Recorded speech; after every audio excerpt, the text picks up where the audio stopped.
Peggy 18.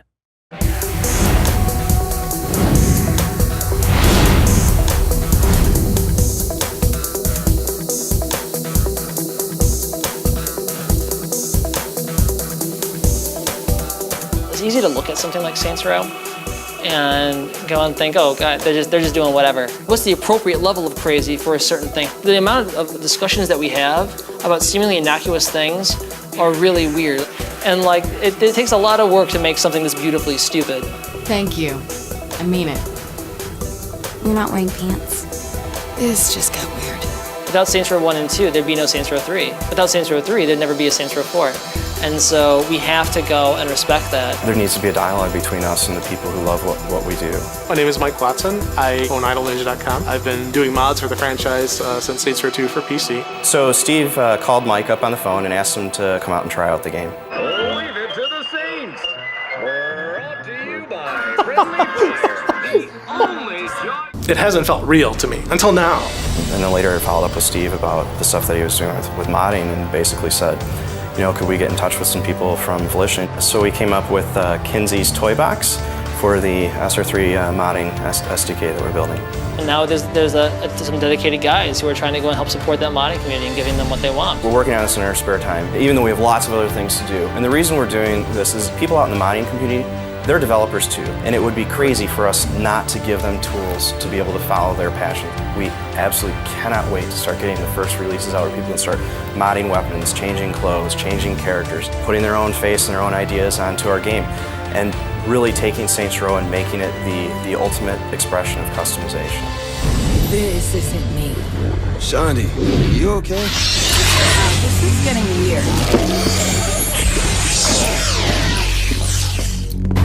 Get out.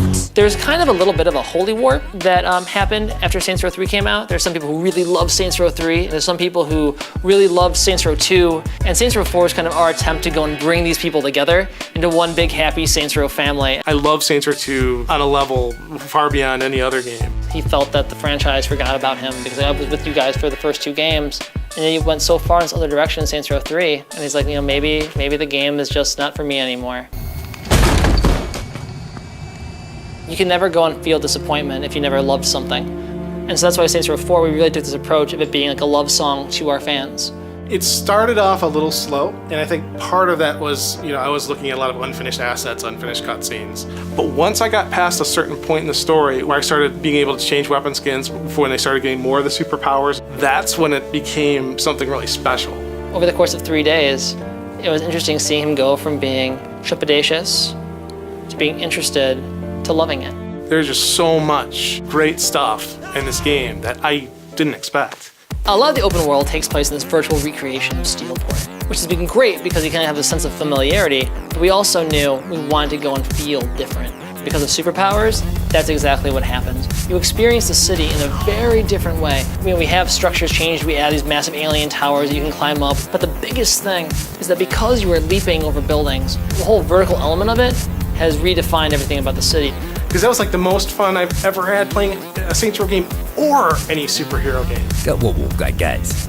Can we just get to murdering already? If we know that people like certain things, we should celebrate that and give them more options. We know people wanted more customization options. Let's let them customize weapons. Because all the weapons in 4 are just like crazy amazing. Shouldn't have fucked with the president!